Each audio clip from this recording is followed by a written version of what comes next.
Kita beralih ke informasi mancanegara pemirsa di mana militer Israel melancarkan serangkaian serangan udara di Nabateh, Lebanon Selatan sejak Kamis malam waktu setempat, di mana serangan tersebut menargetkan wilayah antara kota Yahmar, Al-Shukaf, dan Deir Serian, serta pinggiran Zautara Al-Sorkia. Tentara Israel mengakui pasukan militer telah menyerang sejumlah lokasi di Lebanon Selatan, termasuk fasilitas penyimpanan senjata, bangunan militer, dan infrastruktur milik Hizbullah. Namun tidak ada komentar langsung dari Hizbullah mengenai klaim Israel tersebut. Pasukan Israel telah melakukan serangan hampir setiap hari di kawasan Lebanon Selatan dengan klaim menargetkan aktivitas Hizbullah. Israel telah tetap menyerang Lebanon meski gencatan senjata antara Israel dan Lebanon telah dicapai pada November lalu.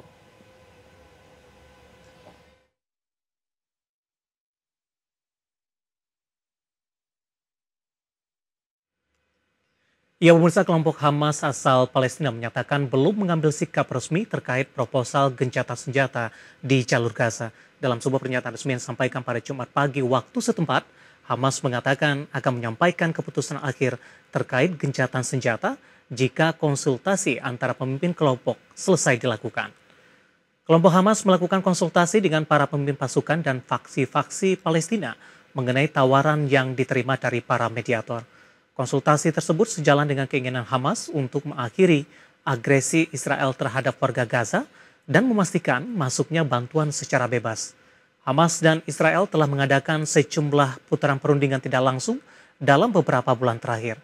Namun belum ada kesepakatan gencatan senjata akhir maksud kami yang tercapai.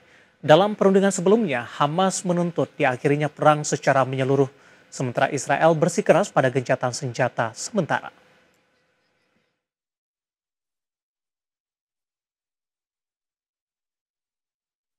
Pemirsa, Presiden Rusia Vladimir Putin tidak akan menyerah dalam mencapai tujuan Rusia menginvasi Ukraina sejak tahun 2022. Namun Putin menyatakan siap untuk mencari solusi terbaik atas konflik Rusia dan Ukraina.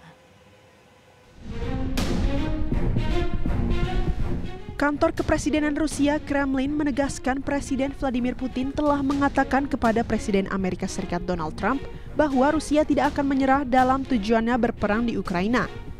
Hal tersebut disampaikan penasehat Kremlin, Yuri Ushakov, kepada wartawan usai pembicaraan antara Putin dan Trump melalui telepon pada Kamis kemarin. Meski demikian, Ushakov menyebut Putin siap untuk mencari solusi terbaik atas konflik Rusia dan Ukraina yang telah berlangsung sejak tahun 2022. Kremlin menyebut bahwa tujuan invasi Rusia ke Ukraina adalah untuk mencegah Ukraina bergabung dengan NATO dan menjadi basis serangan negara-negara barat terhadap Rusia.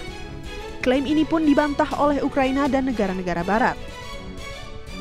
Meski demikian, Amerika Serikat pun membenarkan sebagian alasan serangan Rusia tersebut. Presiden Amerika Serikat Donald Trump pun telah 6 kali melakukan pembicaraan dengan Vladimir Putin terkait pengakhiran perang.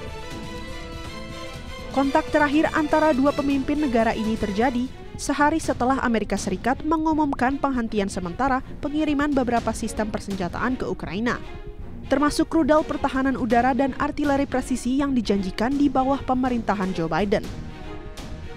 Namun menurut Ushakov, pembahasan soal penghentian pengiriman senjata tidak muncul dalam percakapan itu, di mana Trump disebut lebih fokus pada perlunya mengakhiri perang secepatnya. Berbagai sumber, IDX Channel. Kita beralih ke informasi selanjutnya, pemirsa, di mana Presiden Amerika Serikat Donald Trump kembali membuat pernyataan kontroversial dengan mengancam akan menangkap dan deportasi Zohran Mamdani, calon wali kota Muslim dari Partai Demokrat. Ancaman tersebut picu kecaman luas dan dinilai sebagai bentuk intimidasi terhadap oposisi politik.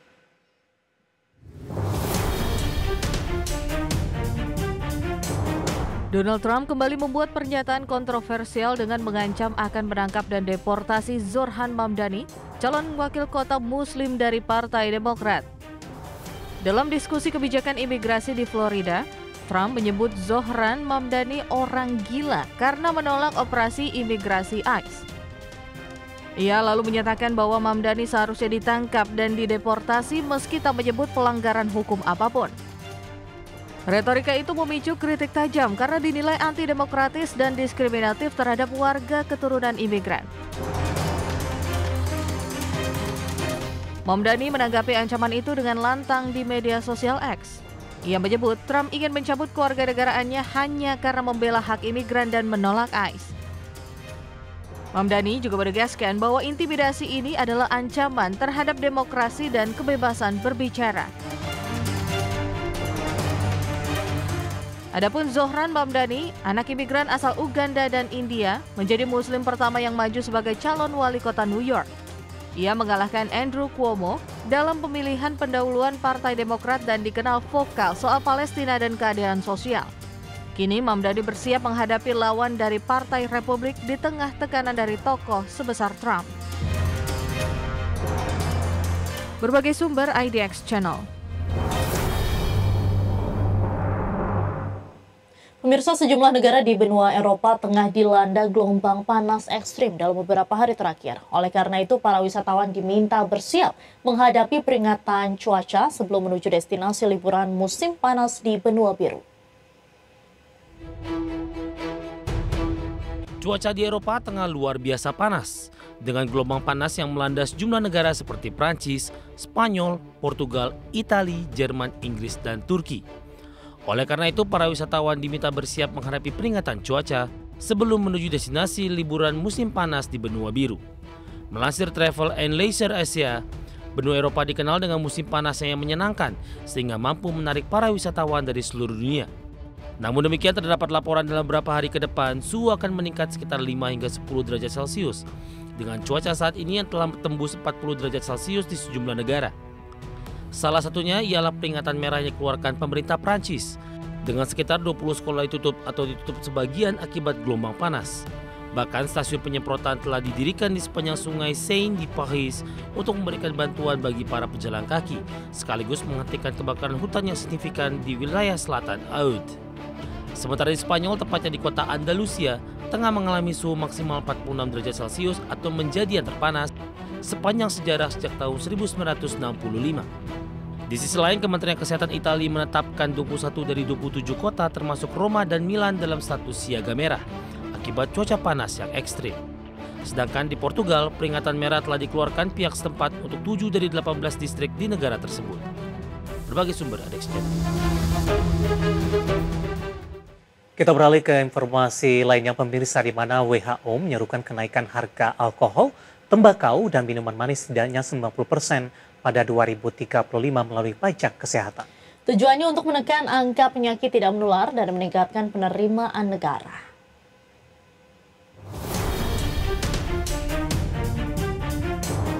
Organisasi Kesehatan Dunia atau WHO meminta negara-negara menaikkan harga real produk tembakau, alkohol, dan minuman manis lewat kebijakan pajak kesehatan. Kenaikan minimal 50% dinilai penting untuk membendung epidemi penyakit tidak menular dan memperkuat anggaran publik. WHO menyebut kebijakan ini dapat menyelamatkan hingga 50 juta jiwa dari kematian dini dalam 50 tahun mendatang. WHO mencatat konsumsi rokok dan alkohol sebagai penyebab utama penyakit jantung, kanker, hingga diabetes. Penyakit tidak menular kini menyumbang lebih dari 75% kematian global setiap tahun. Kenaikan harga dinilai efektif mendorong masyarakat untuk mengurangi konsumsi produk-produk tersebut. Adapun data WHO menunjukkan antara 2012 hingga 2022 sebanyak 140 negara telah menaikkan pajak tembakau. Kenaikan itu membuat harga rokok meningkat lebih dari 50% secara real dalam satu dekade. WHO menilai tren tersebut membuka peluang bagi reformasi fiskal di sektor kesehatan secara global. Berbagai sumber IDX Channel.